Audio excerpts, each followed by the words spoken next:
KVGC News Time, 7 minutes after the hour. Time for a look at the news for a Tuesday, November 21st, 2017. Well, the Sutter Creek City Council received a report on the soon-to-begin replacement of the Main Street Bridge as the city prepares for a major and potentially disruptive infrastructure project. According to a report from city engineer Gary Gio, the replacement of the Main Street Bridge, a project that's been in discussion and planning by the city for the last 11 years, has overcome last-minute bureaucratic hang-ups over funding and is now preparing to start construction. Initial work on relocating utility lines under the bridge is expected to start in the first few months of 2018. Not only will the bridge be replaced, but the city streets, lampposts, sidewalks, and other features will all be replaced for several blocks in the heart of downtown Sutter Creek. Construction is expected to last between 1 and 2 years. Traffic over the bridge will likely be limited to one way with a traffic signal, and there will be reduced parking and access to the city auditorium during the project. In other business, the council is preparing to increase impact fees on new development in the city. The fees, which pay for new city infrastructure, such as police and fire stations, parks and roads, will increase from $10,900 to $13,500 on a building of a single-family home, and from $4.96 to $6.17 per square foot for new commercial construction. The city has not increased the fees in 10 years. The new fees will go into effect in February. Well, Amador County Register of Voters Kim Grady has announced the November 7th elections have been certified by the Board of Supervisors. The results are now final. Grady says the results of the final tally show no changes in the outcome reported on election night. Only 2 races were on the latest election cycle, 3 positions on the River Pine Public Utility District, and 3 seats on the Ione Memorial District. Now, according to Grady, that's a major contrast to the upcoming statewide primary election, June 5th of next year, when 11 elected Amador County officials will be up for re-election.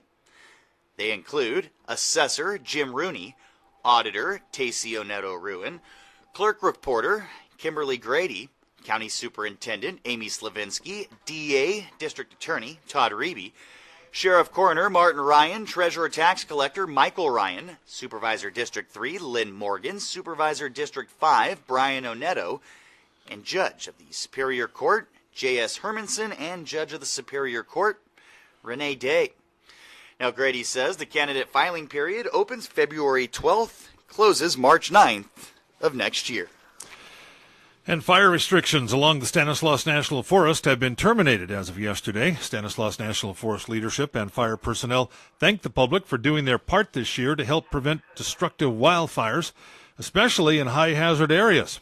Now that restrictions have been lifted, a campfire permit is still required for those camping outside of developed campgrounds and can be obtained at visitor centers or online at preventwildfireca.org.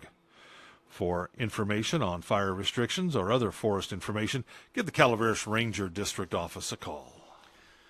Well, if you plan to travel over this Thanksgiving holiday, you'll find plenty of company on the highways, airports, aboard trains, even buses. AAA of Northern California, which releases annual holiday travel projections, says more Californians will travel more than 50 miles from home this Thanksgiving holiday than in the past 12 years. That's a 3% increase over last year, the highest since 2005. Now, AAA says Thanksgiving travel has been slowly but steadily on the rise since bottoming out back in 2007. Based on AAA bookings, the most popular Thanksgiving destinations, Las Vegas, Nevada, San Francisco, and San Diego, California.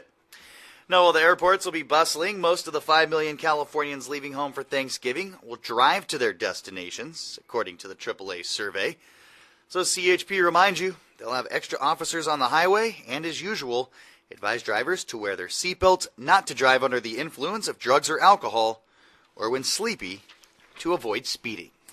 And the highlight of the holiday season is coming this weekend. Amador County's annual Plaid Friday and Jackson's Christmas Delights Open House are planned for Friday and Saturday, the 24th and 25th. Friday morning is the kickoff to the shopping season, and instead of the usual Black Friday madness at the malls, stick around and fill your shopping list at Plaid Friday Amador. Wear plaid and shop at participating local merchants throughout the county for discounts. Then Christmas Delights festivities begin Friday and Saturday, both nights at 6 o'clock, when Santa lights the tree at the fire station and then rides down Main Street to the National Hotel. You can meet Santa in the hotel lobby for your wish list and free photos, too, from 6 to 9 both days. And Megan O'Keefe will entertain the little ones with her delightful Elfin Christmas show while you wait. They will also have free horse-drawn carriage rides in the evening, live music. Father Christmas will also add old-fashioned fun to Main Street. You can also check out Whoville and a Grinch Christmas at the Hub, as well as many other activities citywide. And the Amador Senior Center's Holiday Seas Candy fundraiser is in full swing. Deadline for orders and checks is tomorrow, November 22nd at 2 p.m. Now, proceeds from this year's sale and each year's sale support the operation and maintenance of the Senior Center. The center's mission is to ensure that seniors have access to a full spectrum of services, including social, emotional, educational, and recreational opportunities appropriate to their unique needs and interests. If you have questions about placing an order, feel free to contact Eileen at the Senior Center at 223-0422. 0442. Sorry for that. So 223-0442. The center is open today from 8:30 to 4, but will close early in the afternoon tomorrow. And that's a look at local news on this Gold Country Tuesday morning. From the KVGC News Center, I'm JD. And I'm Jim Geedy reporting.